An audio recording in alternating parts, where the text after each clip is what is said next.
রওনা দিয়ে দিলাম গাজীপুরের উদ্দেশ্যে। আমাদের এক বড় ভাই এসআই তাপস, যিনি আমাদেরকে নিয়ে যাচ্ছে গাজীপুর সবুজপথা রিসোর্টে। তো ভিডিওটা অনেক আগের করা, পোস্ট করা হয় নাই, তাই চিন্তা করলাম ভিডিওটা পোস্ট করে দিই।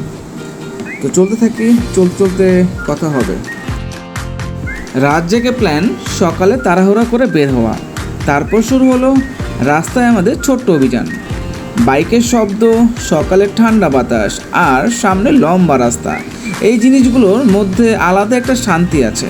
গন্তব্য যতটা গুরুত্বপূর্ণ তার থেকে বেশি গুরুত্বপূর্ণ এই যাত্রাটা। অনেক সময় জীবনে একটুখানি হারিয়ে যাওয়া দরকার। আমি ভাব নিচ্ছি ছবি তুলবো না। ব্যস্ততা থেকে বের হয়ে নতুন একটা রাস্তা ধরলেই মনটা হালকা হতে থাকে। আজকে সেই কারণেই বাইক নিয়ে বের হয়েছি। বাইকাররা জানে বাইক শুধুমাত্র একটা বাহন না, কখনো কখনো এটা স্বাধীনতার একটা অনুভূতি। মজার জিনিস হলো, দেখেন এটা হলো গিয়ে স্পেশাল।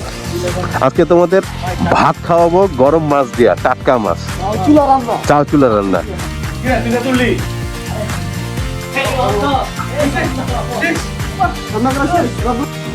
সময়টা ছিল শীতকালের, প্রচণ্ড ঠান্ডা ছিল, তবে ঠান্ডার থেকে বেশি এক্সাইটমেন্ট কাজ করছিল।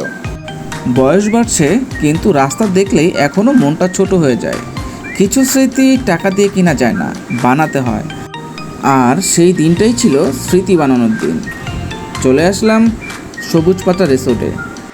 বড্ড ক্লান্ত লাগছে, এখন কিছু এনজয় করা যাক। দেখতে থাকুন। এই সে আমার নায়ক ভাই বা অনুভূতি শেয়ার আড়াইছি।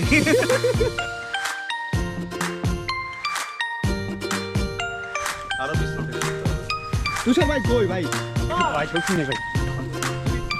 বাইক নিয়ে যেতে পারতাম তাহলে ভালো হতো। বাইক নিয়ে একদিন মানে পায়ে শক্তি পেতেছে। এইখানকার সুইমিং পুলটা অসাধারণ ছিল, কিন্তু কি করার, এত ঠান্ডা পড়ছে, সুইমিং পুলের পাশে যাওয়াটাও বিপজ্জনক ছিল। প্রচুর ঠান্ডা। দীর্ঘ যাত্রা শেষ করার পর রেস্ট নিচ্ছি। অনুভূতি সেই ছাদ।